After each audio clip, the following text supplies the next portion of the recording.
South ఇండియాలోని అతి తక్కువ ధరలకి రత్నాలనందించే ఏకైక సంస్థ 6JVR.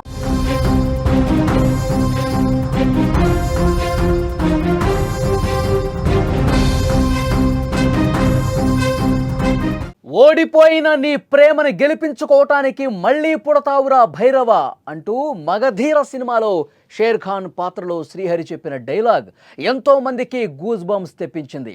అలాంటి గూస్ బంప్స్ గుండె బరువెక్కించే విషాదం మంచిర్యాల జిల్లాలో చోటు చేసుకుంది. ప్రేమలో విఫలమైన ఒక జంట తీసుకున్న అనాలోచిత నిర్ణయం వారి తల్లిదండ్రులకు తీరని శోకాన్ని మిగిల్చింది. నేటి యువత ప్రేమే సర్వస్వం అన్నట్లుగా ప్రేమ లేకపోతే మనకి ఇక జీవితం లేదు, ప్రేమ లేకపోతే ఇక మనం బతకలేం అన్నట్లుగా మారిపోతున్నారు. చిన్న చిన్న విషయాలకే సూసైడ్ చేసుకుంటూ కన్న వాళ్ళకి తీరని శోకాన్ని దుఃఖాన్ని మిగులుస్తున్నారు. ఇప్పుడు ఆ తీరని దుఃఖం మంచిర్యాలలో 2 కుటుంబాలకు శాపంగా మారింది. నిన్నటి వరకు కళ్ళ ముందు కనిపించిన వాళ్ళ పిల్లలు ప్రేమలో గెలవలేమని జీవితాన్ని పూర్తిగా ముగించుకున్న పరిస్థితి. ఈ విషాద ఘటన మంచిర్యాల జిల్లాలోని పాత కొమ్ముగూడెంలో జరిగింది. ఈ జంట బలవన్మరణం స్థానికంగా తీవ్ర విషాదాన్ని నింపింది. ప్రేమలో విఫలమయ్యామన్న కారణంతో ఇంజనీరింగ్ విద్యార్థినైన హితవర్షిణి సికింద్రాబాద్లో రైలు కింద పడి ఆదివారం ఆత్మహత్య చేసుకుంది.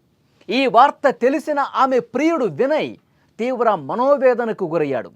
తన బంగారు తల్లి లేని లోకంలో ఇక నేను బతకలేను, నాకు ఇంకా జీవితం లేదు, నాకు బతకాలన్న ఆశ కూడా లేదు, వచ్చే జన్మలో మళ్ళీ పుట్టి పెళ్లి చేసుకుంటాను అంటూ ఒక సూసైడ్ నోటు కూడా రాసి వెంకట్రావుపేట శివారులో ఉన్న వ్యవసాయ బావిలో దూకి ప్రాణాలు వదిలాడు. వినయ్ చనిపోయే ముందు రాసిన ఈ లేఖ ఇప్పుడు సోషల్ మీడియాలో కూడా వైరల్ అవుతుంది.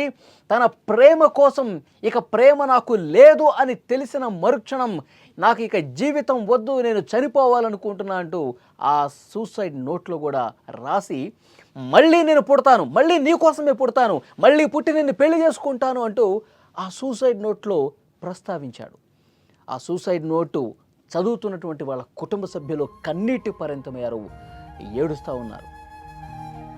పోలీసులకు సమాచారం తెలిసింది. వెంటనే ఘటనా స్థలానికి వచ్చారు. కేసు నమోదు చేసుకొని దర్యాప్తు ప్రారంభించారు. నిజంగా ప్రేమ అనేది ఒక అందమైన భావన. కానీ ప్రేమ విఫలమైతే ఇక జీవితం లేదా? ప్రేమ విఫలమైనంత మాత్రాన ఇక జీవితాన్ని పూర్తిగా కోల్పోవాల్సిందేనా? యువత గుర్తుపెట్టుకోవాలి, ప్రేమే జీవితం కాదు. జీవితంలో ఒక భాగం ప్రేమ, అంతే. జీవితంలో కష్ట నష్టాలు వస్తూ ఉంటాయి. ప్రేమలో విఫలమైతే ఆత్మహత్య పరిష్కారమా? ప్రేమకు ఉన్న విలువను, జీవితానికి ఉన్న విలువను యువత గుర్తించడంలో విఫలమవుతుందని చెప్పాలి. జీవితం ఎన్నో అవకాశాలు ఇస్తుంది. ప్రేమ విఫలమైతే పూర్తిగా జీవితం అంతం కాదని యువత అర్థం చేసుకోవాలి.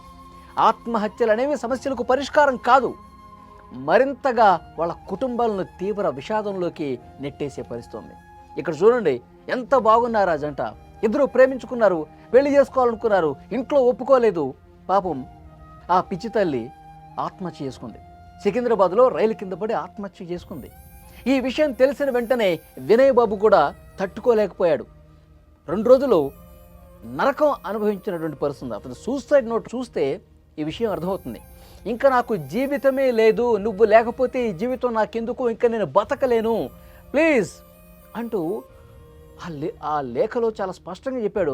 నేను మళ్ళీ పుడతాను, నీ కోసం పుడతాను, మళ్ళీ పుట్టిన తర్వాత మళ్ళీ మనం ప్రేమించుకుని మళ్ళీ మనం పెళ్లి చేసుకుందాం. ఈ విషయం పూర్తిగా ఆ సూసైడ్ నోట్లో ఉందంటే ఎంత ఆవేదనకు గురయ్యాడు, ఎంత నరకాన్ని అనుభవించాడు అనేది చాలా క్లియర్గా అర్థమవుతుంది.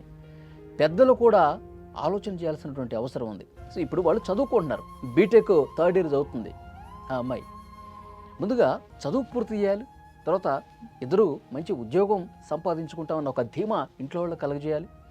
మేము చదువుకున్న వాళ్ళం, మాకు అన్నీ తెలుసు, మా కెరీర్ని మేము ముందుగా చక్కబెట్టుకుంటాం, ఆ తర్వాత మేము పెళ్లి చేసుకుంటాం. ఈ విధంగా చెప్తే పెద్దలు కూడా ఆలోచిస్తారు. వాళ్ళు మేజర్లు, మైనర్లు కాదు, తెలియనితనం కాదు. చదువుకుంటున్నటువంటి పిల్లలు సరే 2 మనసులు కలిశాయి, ప్రేమించుకున్నారు, పెళ్లి చేసుకోవాలని కూడా అనుకుంటా ఉన్నారు. పెద్దల్ని ఒప్పించడంలో విఫలమయ్యారంతే. వాళ్ళు పూర్తిగా వాళ్ళ ప్రేమను ఎక్కడా విఫలం కాల. పెద్దలు కూడా ఆలోచన చేయాల్సిన అవసరం ఉంది. ముందు మీరు మంచిగా చదువుకోండి, ముందు చదువుకున్న తర్వాత మంచి జాబుల కోసం ప్రయత్నం చేయండి. 2 కుటుంబాలు అంగీకరించే పరిస్థితి ఉంటుంది. అలా కాకుండా ఆత్మహత్య చేసుకుంటే అది సమస్యకు పరిష్కారమా? ఆత్మహత్య చేసుకుని జీవితాన్ని పూర్తిగా కోల్పోవటమే ఈ సమస్యకు పరిష్కారమా? దీన్ని యువత గుర్తుపెట్టుకోవాల్సినటువంటి అవసరం ఉంది. 2 నిండు ప్రాణాలు, వాళ్ళ తల్లిదండ్రులు, వాళ్ళ పెద్దలు ఎన్ని హోప్స్ పెట్టుకుని ఉంటారు. మా అమ్మాయి బాగా చదువుకుంటుంది, మంచి ఉద్యోగం వస్తుంది, తర్వాత మంచిగా పెళ్లి చేసుకుని ఒక జీవితంలో స్థిరపడిన తర్వాత వాళ్ళు కలలు కంటారు. ఇవన్నీ అంత సక్సెస్ఫుల్గా జరగాలని చెప్పి ఎన్నో ఆశలు పెట్టుకుంటారు పిల్లల మీద. ఆ ఆశలన్నింటినీ అడియాసలు చేసి ఈ విధంగా వెళ్ళిపోవటం అనేది ఆ కుటుంబాలకు ఎంతటి శోకము, ఎంతటి దుఃఖాన్ని మిగిల్చిన పరుస్తుంది. కాబట్టి యువత ఈ విషయంలో ఆలోచించాల్సిన అవసరం ఉంది. పెద్దల్ని ఒప్పించాలి. కుదరకపోతే మీరు మేజర్లు కాబట్టి స్థానిక పోలీస్ స్టేషన్కి వెళ్ళి మేము ఇష్టపూర్వకంగానే పెళ్లి చేసుకోవాలనుకుంటున్నాం అని చెప్తే పోలీసులు మీకు రక్షణ కల్పిస్తారు. పెద్దల నుంచి ఏమైనా ఇబ్బంది ఉంటే ఆ రకంగా జీవితంలో ధైర్యంగా అడుగు ముందుకు వేయాలి. కానీ ఈ విధంగా ప్రాణాలు తీసుకుంటారా? ఈ విధంగా చనిపోయి మీరు జీవితం కోల్పోవటమే కాదు, మీ మీద హోప్స్, నమ్మకాలు పెట్టుకున్నటువంటి ఆశలు పెట్టుకున్న వాళ్ళని కూడా తీవ్ర దుఃఖంలో నెట్టిపెట్టమే కదా. సో కాబట్టి డెఫినెట్గా యువత అందరూ కూడా దీన్ని దృష్టిలో పెట్టుకోవాల్సిన అవసరం ఉంది. ప్రేమే జీవితం కాదు, ప్రేమ ఒక్కటే కాదు, ఇది గుర్తుపెట్టుకోవాల్సిన అవసరం ఉంది. ఈ వీడియో చూసిన తర్వాత వీళ్ళు ఈ విధంగా బలవన్మరణానికి పాల్పడటం, మళ్ళీ ఒక జన్మ ఉంటుంది, ఆ జన్మలో మేము కలిసి ఉంటాం అని రాయటం అనేది నిజంగా ఆ గ్రామస్తులు మొత్తం కూడా ఒక్కసారిగా షాక్ అయిపోయారండి. ఆ లెటర్ చదివి కన్నీళ్లు పెట్టుకుంటున్నారు. సోషల్ మీడియాలో ప్రస్తుతం ఆ లెటర్ కూడా వైరల్ అవుతూ ఉంది. చాలా దారుణమైనటువంటి విషయం. సో డెఫినెట్గా పోలీసులు అయితే కేసు నమోదు చేసుకుని దర్యాప్తు చేస్తూ ఉన్నారు. ఆ సూసైడ్ లెటర్ను కూడా స్వాధీనం చేసుకున్న పరిస్థితి ఉంది. సో యువతకి సుమన్ టీవీ కూడా చేసే ఒక విజ్ఞప్తి ఏంటంటే, ప్రేమే జీవితం కాదు, జీవితంలో ఒక భాగం మాత్రమే. మన మీద ఆశలు పెట్టుకున్న వాళ్ళు, మనమే జీవితం అనుకున్న వాళ్ళు చాలామంది ఉన్నారు. వాళ్ళ గురించి కూడా ఒక్కసారి ఆలోచన చేయండి. ఇలాంటి పొరపాట్లు చేయవద్దు. ఇలాంటి క్షణికావేశాలకు లోనై జీవితాన్ని కోల్పోవద్దని మాత్రం మరొకసారి స్పష్టంగా తెలియజేస్తున్నాం. వేనంక వినయ్ బాబు, దండపల్లి మండలం రాజంపేట విలేజ్ చెందినటువంటి 20 సంవత్సరాల అబ్బాయి క్యాస్ట్ కుమారి అనే వ్యక్తి ఈరోజు మధ్యాహ్నం పూట 2 గంటల ప్రాంతంలో వెంకట్రావుపేట శివార్లో ఉన్నటువంటి బుచ్చేపల్లి గ్రామ శివార్లో ఉన్నటువంటి ఒక వ్యవసాయ భవనంలో దూకి ఆత్మహత్య చేసుకోవడం జరిగింది. తన యొక్క ప్రేమ విఫలమైందని చెప్పేసి ఆత్మహత్య చేసుకున్నాడని చెప్పేసి వాళ్ళ యొక్క తల్లి అయినటువంటి వేనంక రాజవ్వ దరఖాస్తు ఇవ్వగా ఇటు ఈ విషయమై కేసు నమోదు చేసుకుని 174 కేసు నమోదు చేసుకొని దర్యాప్తు చేస్తున్నాం. దర్యాప్తు అనంతరం పూర్తి వివరాలు